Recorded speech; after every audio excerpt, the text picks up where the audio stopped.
«Пожалуйста, кто-нибудь, помогите моей дочке», — прошептал Марко Сальвадор в темноту. Единственным ответом был пронзительный крик Лии, который каждую ночь разносился по дому. Снаружи особняк Сальвадоров выглядел безупречно. Сверкающие фонтаны, идеально ухоженные сады, мраморные лестницы. Но после 9 вечера иллюзия исчезала. На втором этаже 7-летняя Лия, прикованная к инвалидному креслу, рыдала от ужаса, который лекарства не могли успокоить. 5 нянь за несколько месяцев уходили, каждый с испуганным взглядом, не способные справиться с тем, что видела Лия. Марко осознал: даже огромные деньги не могут купить спокойной ночи для дочери. На помощь пришла Айна Робертс, молодая сиделка, которая сразу почувствовала, что в доме что-то не так. У нее была своя жизнь, 3 детей, долги и пустой холодильник, но она приняла работу, поставив одно условие: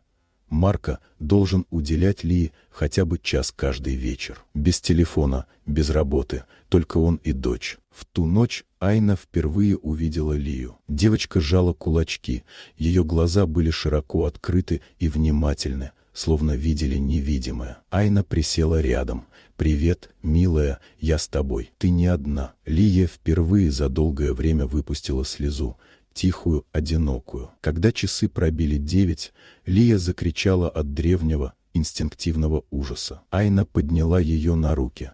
«Ты в безопасности, я с тобой». И услышала шаги, тяжелые, медленные, точно намеренные. Айна подошла к двери, сердце бешено колотилось, но она распахнула ее. Коридор был пуст. Единственная приоткрытая дверь в подвал манила словно сама тьма. Марко, сломленный страхом, наконец признался: раньше туда спускалась мать Лии после несчастного случая, она винила себя, и пыталась, она не смогла вынести этого и покончила с собой. Я запер подвал. Айна сжала руку Лии. «Кто бы там ни был, мы встретим это вместе». В глазах девочки впервые появилась надежда, а не только страх. Втроем они стояли у подвала. Сердце дома затаило дыхание.